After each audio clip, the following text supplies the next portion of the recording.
Всем привет! И сегодня мы будем тестировать оргстекло. Вот у меня вот такая вот жмение оргстекла для растопки камина. Посмотрел я этот способ на каком-то сайте туристов, которые говорили, что если взять с собой в качестве топлива органическое стекло, ну, гораздо как бы в меньших объемах, то весит оно немного, горит оно хорошо, не намокает, хорошо разжигается, даже мокрое, протирая его.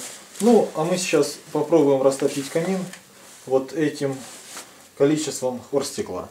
Сейчас я схожу за дровами, специально выберу заснеженные, обледеневшие обрезки досок. И попробуем это все поджечь. Пока нажму на паузу.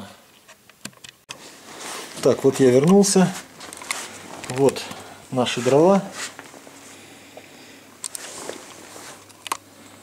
Вы видите, старался максимально с них снег, лед не отбивать. И сейчас мы попробуем этим всем это все загрузить в камин.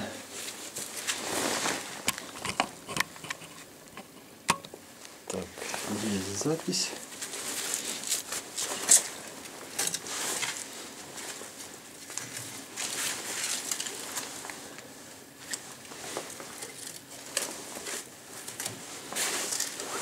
Вот они даже смерзлись между собой. Вот столько у нас примерно снега.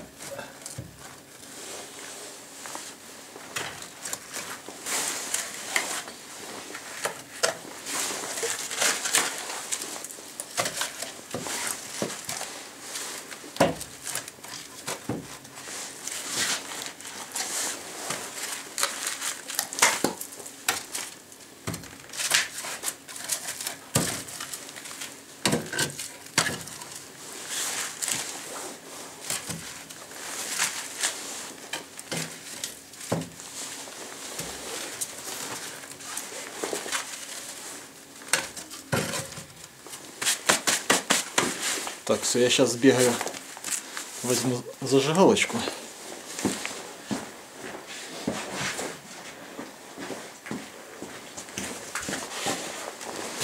И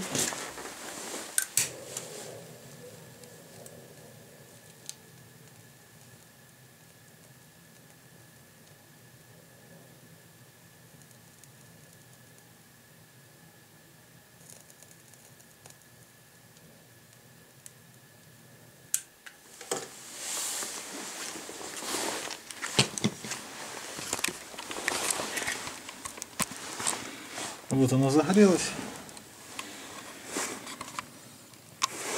Ну и я нажму сейчас на паузу, потому как камера у меня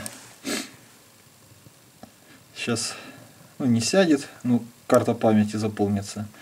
Ну и покажу через какое-то время, через 5 минут, как это все разгорелось. Да, вот я закрыл дверцу.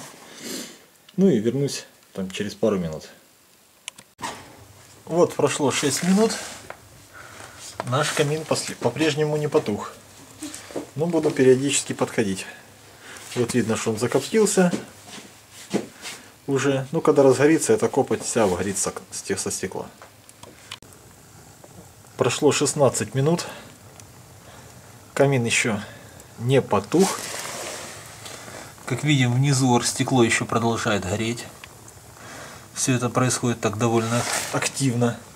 Ну и этим пламенем этого огня хватает, чтобы высушить вот всю эту воду, ну растопить весь этот снег и испарить, который мы вместе с дровами запихнули в топку. То есть при использовании меньшего количества оргстекла, но с умом подготавливая дрова, то есть взяв мелкие ветки, очистив их от снега, удастся, в общем, даже там в зимнем лесу либо во время дождя, по идее, развести костер. Ну все,